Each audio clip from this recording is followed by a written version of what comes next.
White, I'm sure you have an opinion on the topic, and I don't know virtually anyone in this room. And yet I am confident to say the following. If you are white and you have not devoted years of sustained study, struggle, and focus on this topic, your opinions are necessarily limited, superficial, and uninformed. Wow, how can I say that when I don't even know you? I mean, maybe you've been to Costa Rica.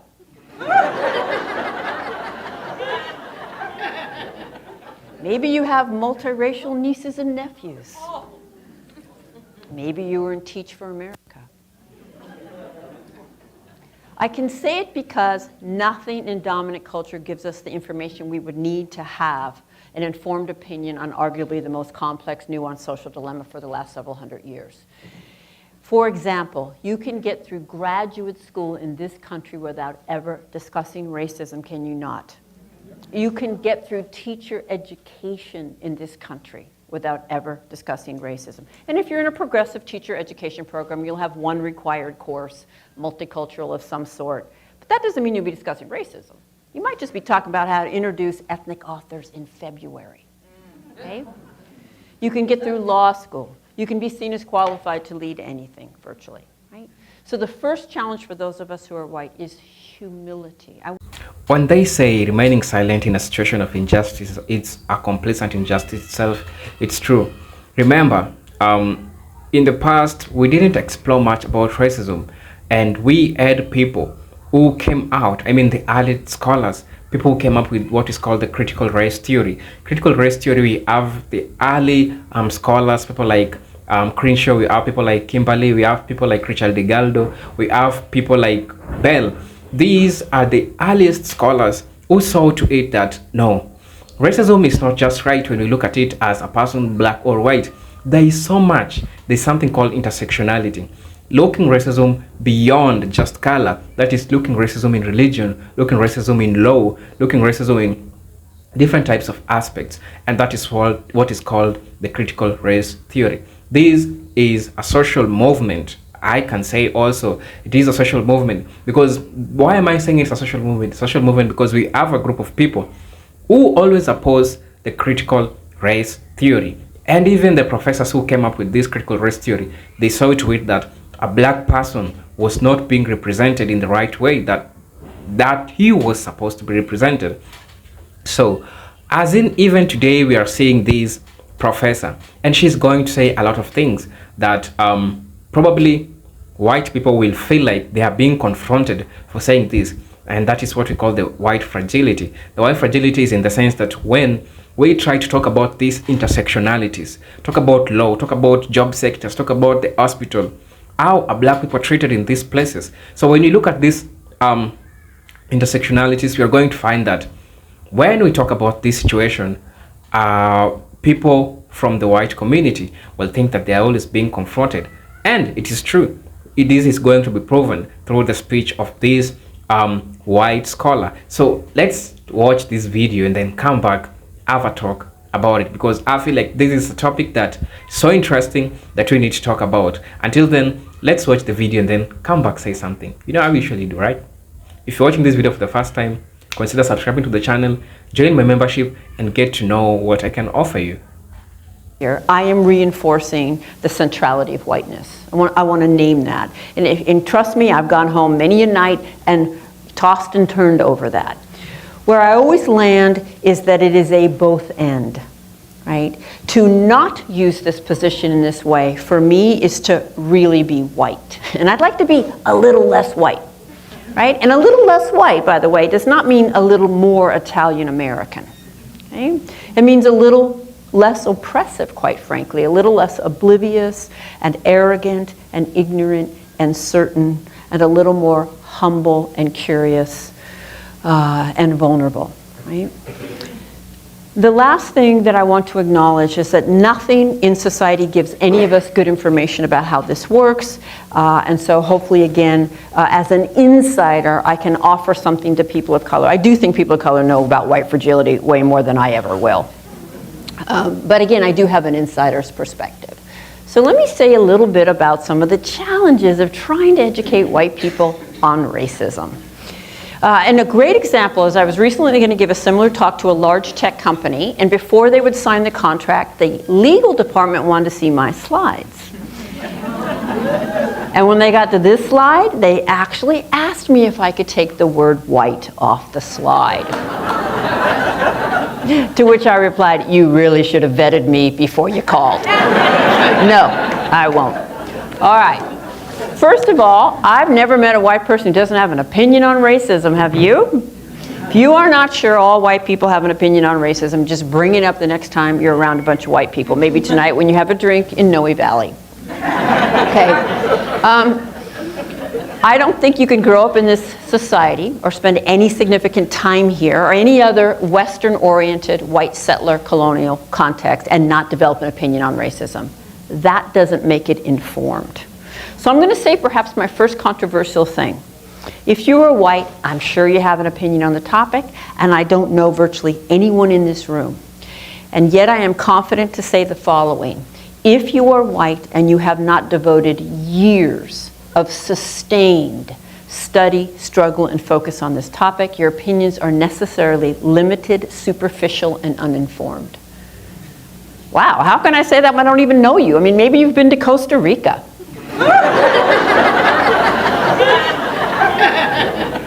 Maybe you have multiracial nieces and nephews. Maybe you were in Teach for America. I can say it because nothing in dominant culture gives us the information we would need to have an informed opinion on arguably the most complex, nuanced social dilemma for the last several hundred years. For example, you can get through graduate school in this country without ever discussing racism, can you not? You can get through teacher education in this country without ever discussing racism. And if you're in a progressive teacher education program, you'll have one required course, multicultural of some sort. But that doesn't mean you'll be discussing racism. You might just be talking about how to introduce ethnic authors in February.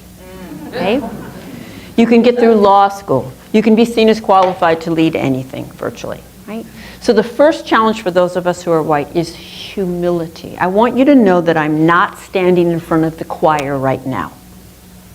Even if you volunteered to come, there is no white choir. I am not the choir. And the moment I think I'm the choir, I'm going to be complacent and arrogant and probably defensive about any suggestion that I might not be as much of the choir as I think that I am.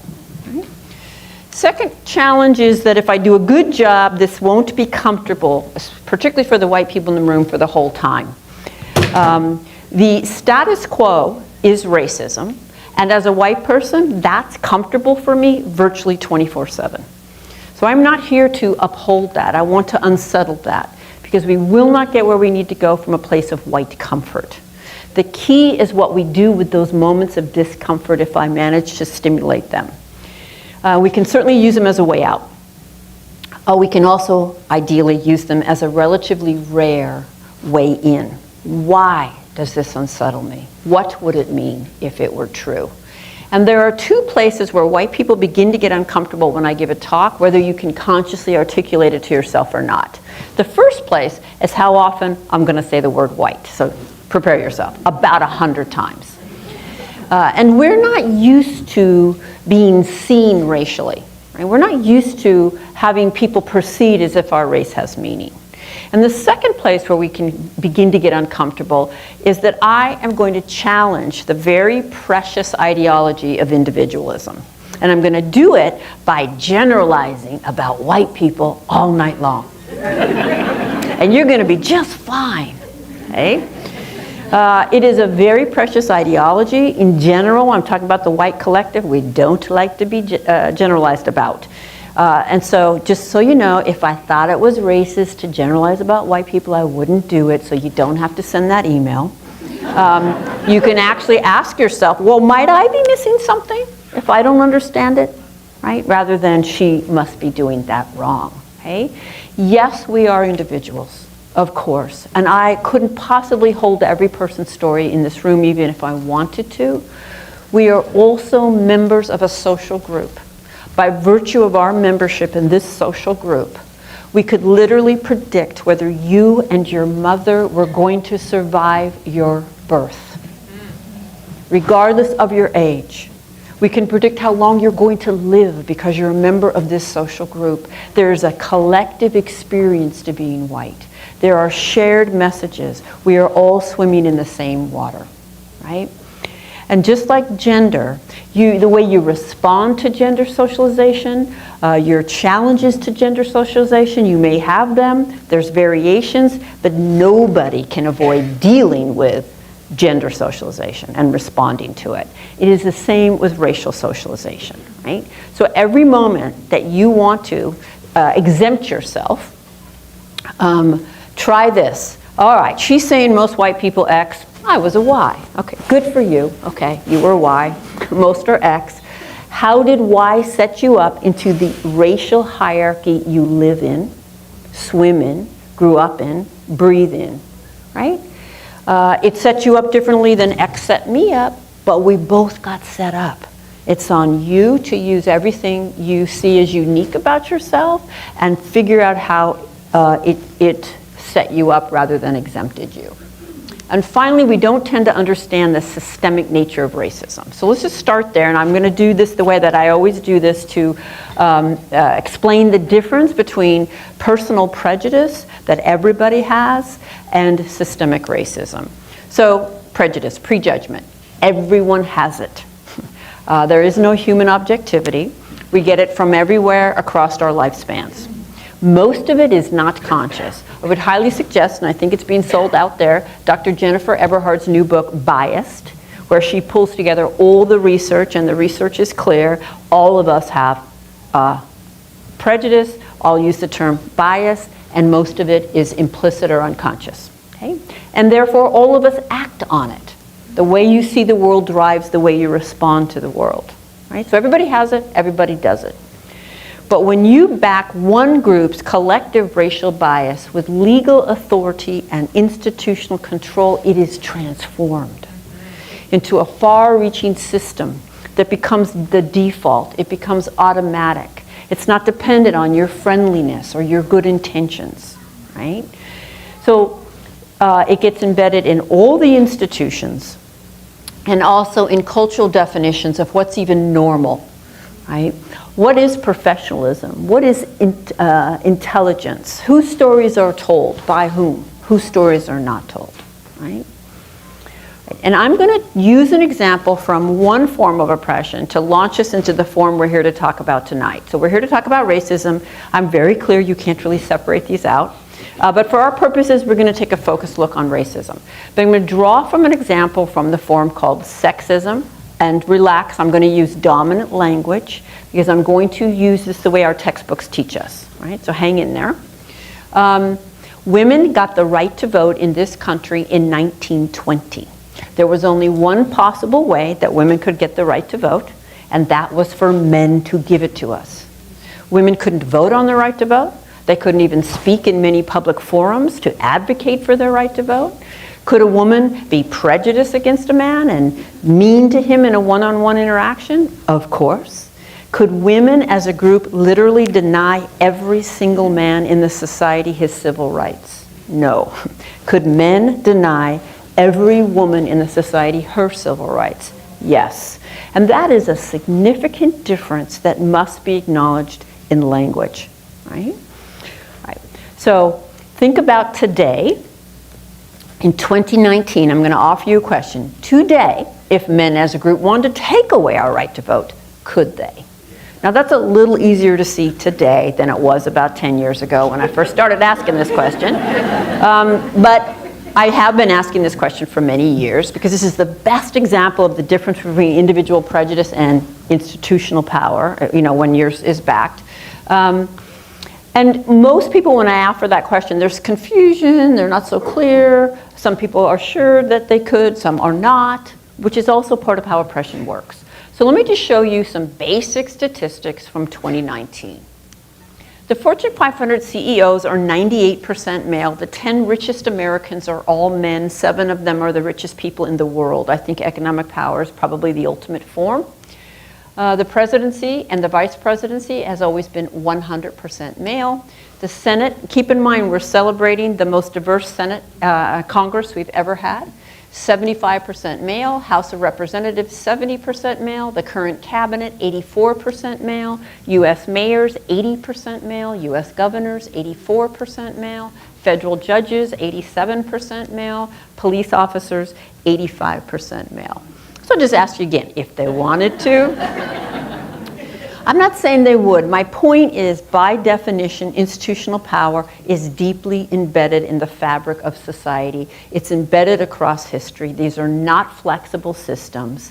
Heads up, we live in patriarchy. We live in an androcentric, male-dominated, patriarchal society. We always have, and it didn't end in 1920. And I'm very confident that if Hillary Clinton had become president, patriarchy wasn't going to end that day. Anymore, I mean, if the word patriarchy came out of her mouth, any more than we can see that racism did not end upon Obama's presidency. I would argue it got an infusion. All systems of oppression can allow for exceptions. The rule will be consistent, right? 2019. And just in case you need a visual on my claim that we live in patriarchy, this is the House Freedom Caucus. This is arguably the most powerful committee in the nation. Talk about making decisions at the table that will affect the lives of people who are not at that table. They're literally discussing the health care bill when this picture was taken. Right? In case you need an image from popular culture, this is cover of Vanity Fair. This is a slide I made. I don't even know who it is. I just Googled white guy. And I got this, and I've got, oh, that's a good one. If you have young people in your life, and if you have kind of self-awareness yourself, you know that children are deeply shaped by films, by media, by imagery and marketing, right? The way that they think about the world and understand the world. And all of us pretty much have been deeply shaped by film. Those who write and direct film are our cultural narrators. And they shape how we see ourselves and how we see ourselves in relation to other people. And of the 100 top grossing films of all time across the world disseminated from the US, 99 were directed by men. And 95 of them white. Institutional power is the ability to disseminate your worldview to everyone and to shape how they see themselves, how they see you, how they see themselves in relationship to you. To tell the story of the other when you are not in relationship with the other, when you don't know the other. To be able to represent the other and to do it and position yourself as simply telling universal human stories, not from any particular position. So that Mike Lee is a film director who makes films about the human condition, and Spike Lee is a black film director who makes films about black issues. So Facebook puts these things out on holidays. This one came out to commemorate the anniversary of women gaining suffrage. And then some folks did this. Which women got access to the vote in 1920? Yeah, white women. So another dimension of institutional power is that your group's experience is held up as universal. So while we were oppressed as women, we were certainly privileged as white. There is no more universal woman's experience than there is a universal human experience on the physical plane where we live in the here and now. Right? And that recognition, I'm sure many of you know, was termed by Dr. Kimberly Crenshaw intersectionality. Right? All right, so legal authority and institutional control is what transforms people's prejudice into a far-reaching system. So let's look at race in 2019, right? So the presidency and vice presidency, 100% white. The US Senate, 91% white. I just have to point out again, the most diverse Congress we've ever had. The House of Representatives, 73% white. The current cabinet, 89% white. The governors, 98% white. Mayors, 88% white. Military advisors, just think about who we go to war with. 100% white. Federal judges, 88% white. Police officers, 80% white. The people who decide which TV shows we see, 93% white. The people who decide which books we read, 90% white. People who decide which news is covered, 85% white. People who decide which music is produced, 95% white. School teachers, 82% white. Full-time college professors, 84% white. Owners of men's pro football teams, 97% white. Owners of men's pro basketball teams, 98% white. The players, 75% black. Right? And yet, what is the definition of a racist, of what it means to be racist in the mainstream? Right? Well, it's an individual, always an individual, not a system, who consciously does not like people based on race. Apparently, if it's not conscious, it doesn't count. And is intentionally mean to them. It also has to be intentional to count. Individual, conscious, malintent across race. That is a racist. And I don't know that you could come up with a better definition to protect the system of racism than this one. Because this definition makes it virtually impossible to talk to the average white person about the inevitable absorption of a racist worldview that we get from living in a culture in which it is infused and embedded across all its institutions, right? I think that this definition is the root of virtually all white defensiveness on this topic. Have you guys noticed any white defensiveness on this topic?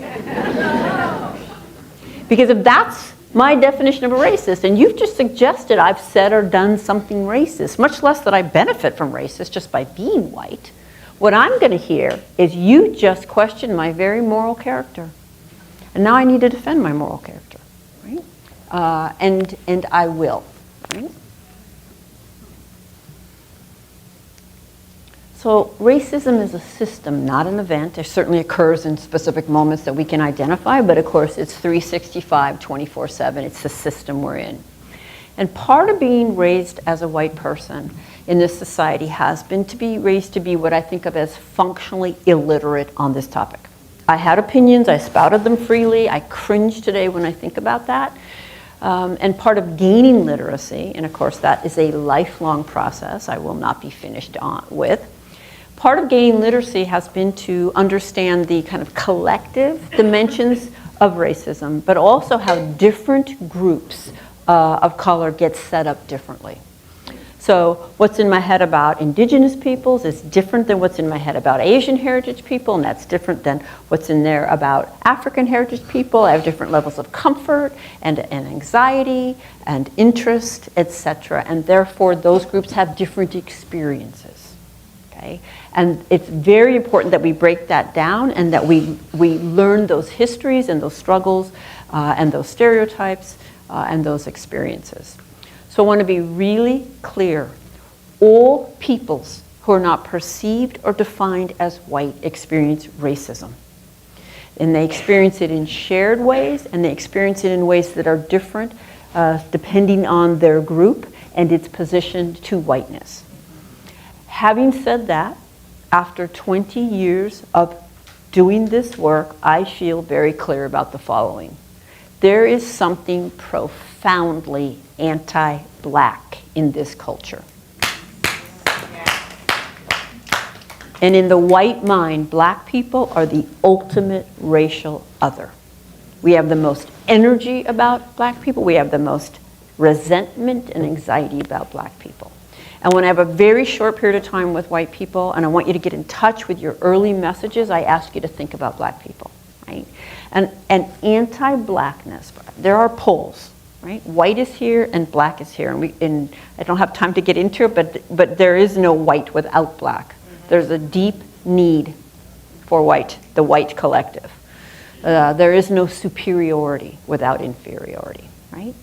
So there are poles. And anti-blackness cuts across all groups, including black people.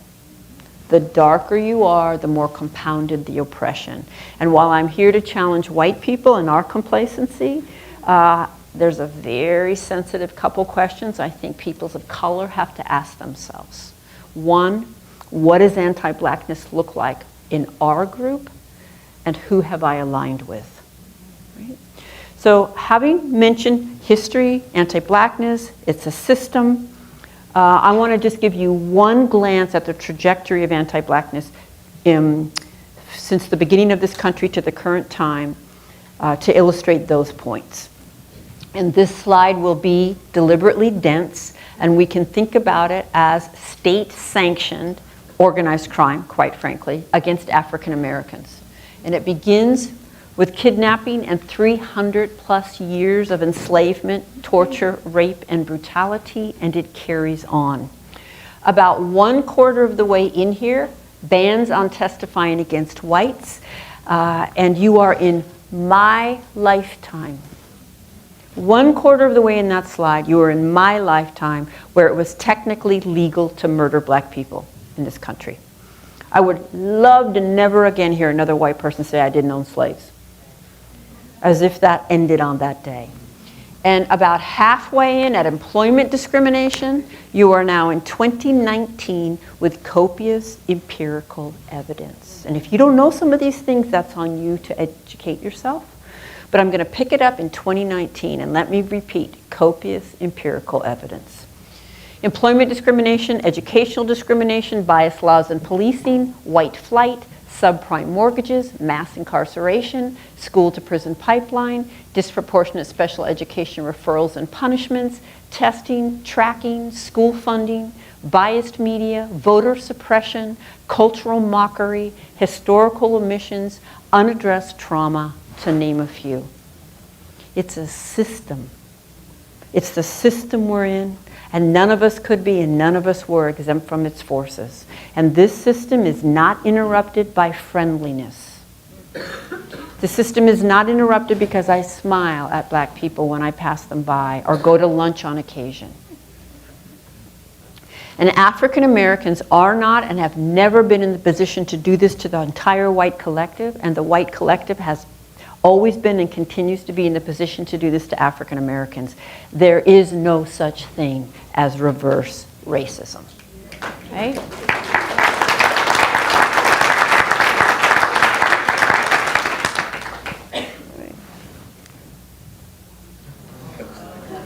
It's a system. All right, now, I know I'm going to need to update this picture pretty soon here. But I can't let go of it yet because when I saw it, I mean, you can just take a wild guess how I feel about Paul Ryan, but that's not why I picked it. When I saw this picture, I just thought, this is what it means to be white. These are his incoming interns. These are our future politicians.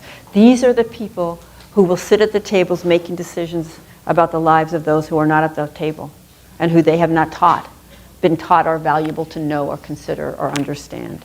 I want you to imagine the neighborhoods they likely grew up in, right? The schools they likely went to, the teachers they likely had, the friendship circles, their wedding albums. And now imagine that these are our future medical researchers. These are our future school teachers. These are our future social workers, right? Our future lawyers, etc., right? And this is the position from which white people claim we're objective on race. Now, just get that image back in your mind of that history slide, and then just look at this. This is last year's college champion Jeopardy playoffs. So those are our best and our brightest, soon to be certified as highly educated from our institutions of higher learning. And that's the board at the end of the grand champion round. So as we can see, there was one category not one of them touched. Clearly the most difficult. Nobody was going to risk losing the grand championship.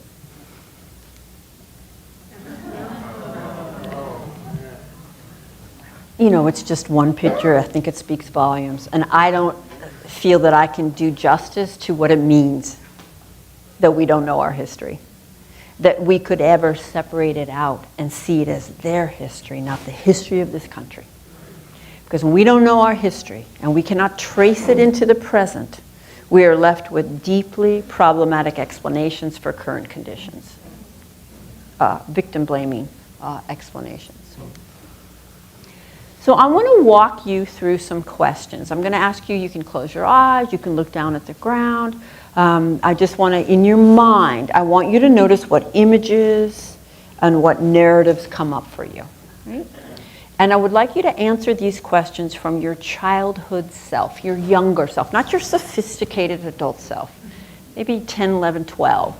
What do you see? Kind of how would you explain it?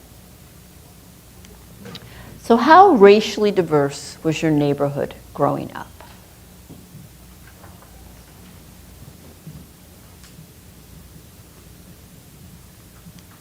If your neighborhood was not racially diverse, why wasn't it?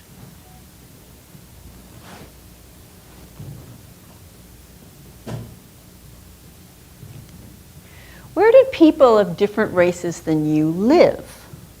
If they didn't live in your neighborhood, where did they live?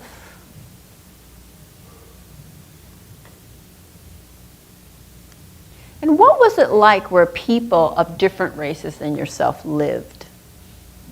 And how did you know? What images come to your mind when you think about the spaces where they were? And why didn't you live in the same neighborhood? Why don't we live in the same neighborhood?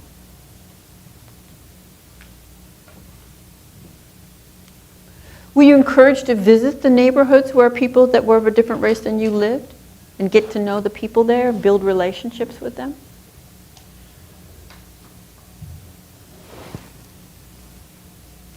Or were you discouraged from doing that? And if so, how? How was that conveyed to you? What were the characteristics of a good school? What makes a school good?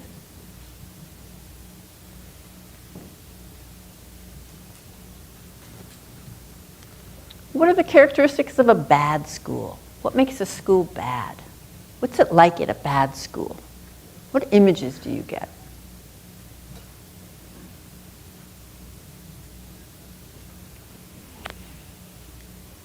Did your parents care about what kind of school you went to? Did they have any energy about that? And if so, why?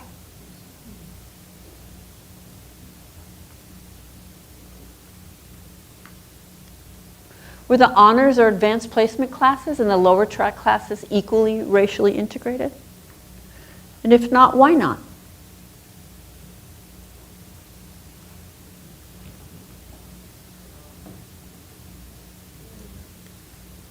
How often have you had a teacher or professor of your own race, or races if you're multiracial?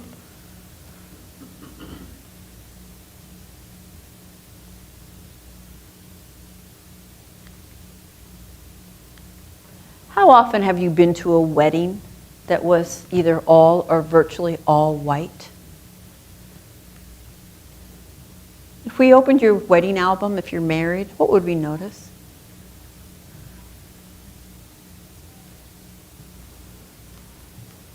How often have you been to a funeral that was virtually all white or all white?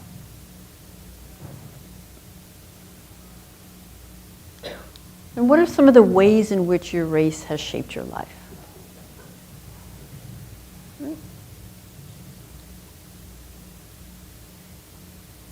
So I asked these questions to get to the earlier messaging. I have a pretty good idea of the patterns of that rose up as you thought about them.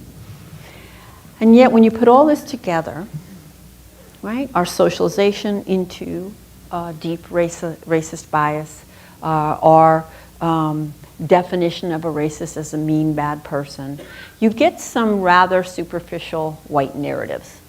So I want to be really clear about something. As a result of being raised in this society, I have a racist worldview. I have racist biases. I have racist patterns that I have developed. A point of discussion that I believe it's important. When a person says reverse racism, there is no such thing as a reverse racism, because racism itself, it is a system. And when racism is a system, the system itself was built by the people who are already in power. And the sister has shared a given number of statistics.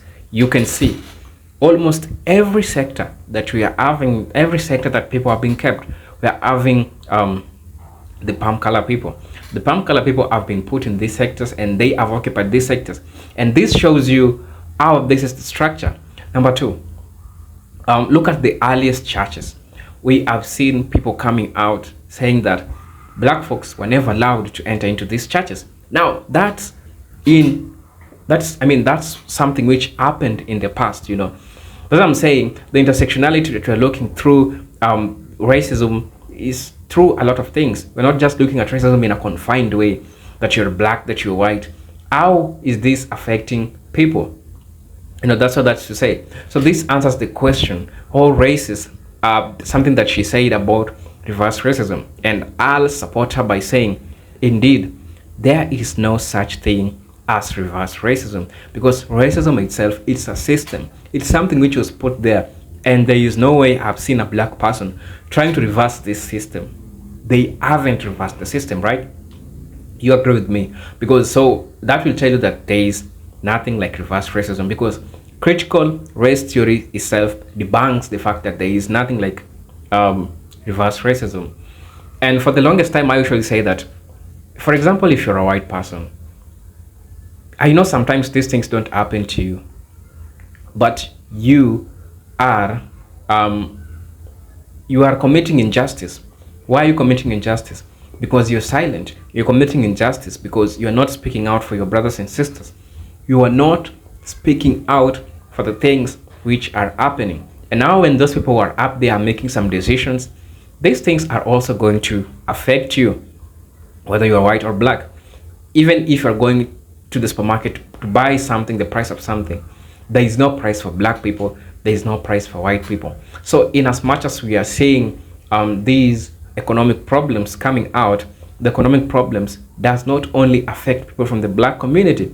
These economic problems also faces people from the white community. Now, what is the right way to curb these problems? The right way to curb these problems is by understanding the problems that each race is going through. If it is power dynamics, how many black people are we having in power? How many black people have put in, you know, in the military sector? How many black people have been kept in the health sector? You know, and so on and so on and so on. Because I feel like this is a discussion that we need to discuss. Ironically, it's an African who discusses about this. Yep, I know it's ironically because the only way I can pay you is by just talking about this. I know something bad happened in the past, and the only way I can do by repaying this is letting people know the truth, letting people to get to know the truth. And doesn't matter where the information comes from, whether the information is right, that's what really matters. Doesn't matter when it comes from an African, an Asian. If it's something that supports people from the black community, and it's true and it stands by what is right regardless of where they come from, then I think that that's something which should be appreciated. Because for the longest time, I've been having people in the comment section trying to ask, why is this African man mingling in our business? I know I'm mingling in your business, right? But what am I saying? Is it wrong or right? What does it take for it to be wrong or right, you know? So that's a question that you need to ask yourself. And I appreciate the lady for coming out really and talking about this, because for the longest time, this is a topic that it is really, really due. And he talked about it, you know, in a way that we need to understand more about it today. And also even the African immigrants who are living here, going to the United States, that's one thing they need to understand. This is an education that they need to get before going out there, because it's important. It will affect how they do the activities, it will affect how they get the jobs out there. And for me, this is something which is just right with me. So I'm here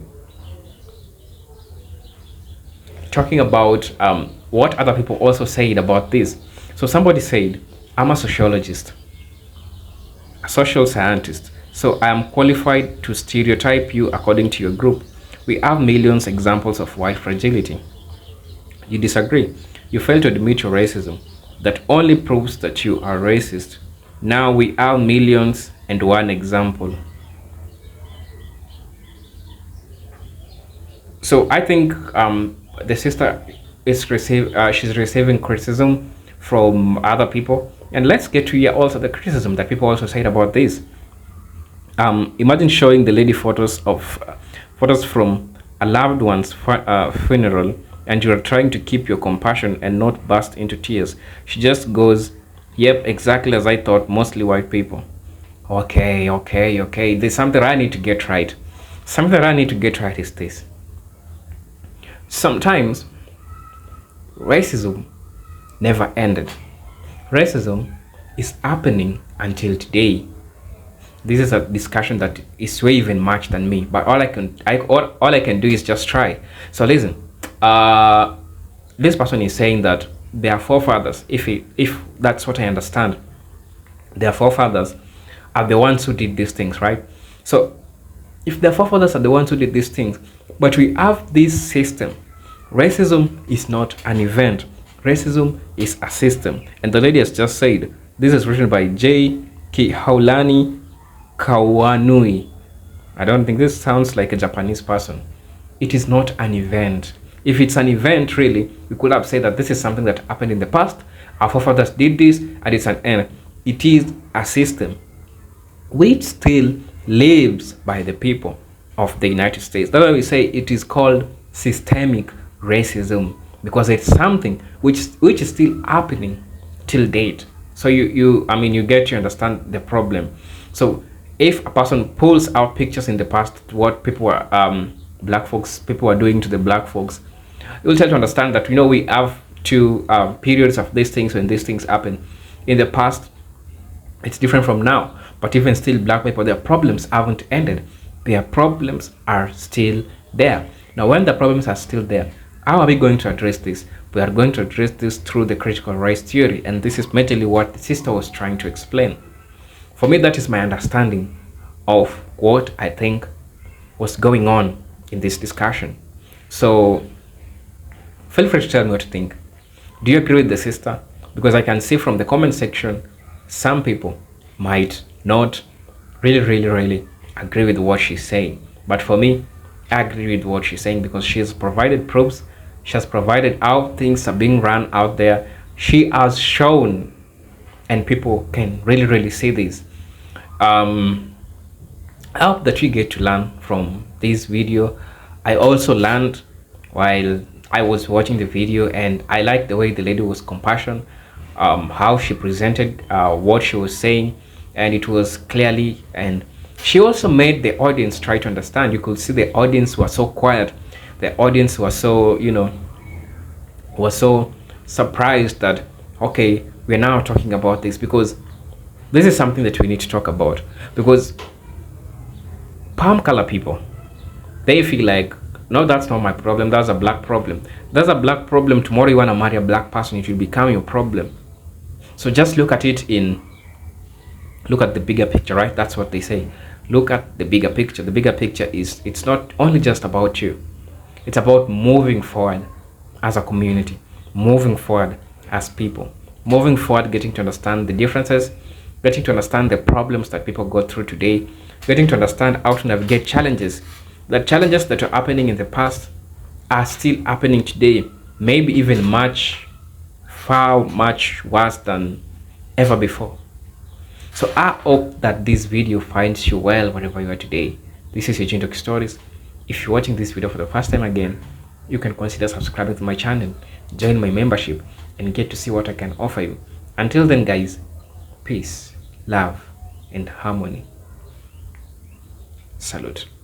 And let's meet on my next video. I hope to see you there, and I'm glad that you're okay wherever you are, and let's meet on my next video, right?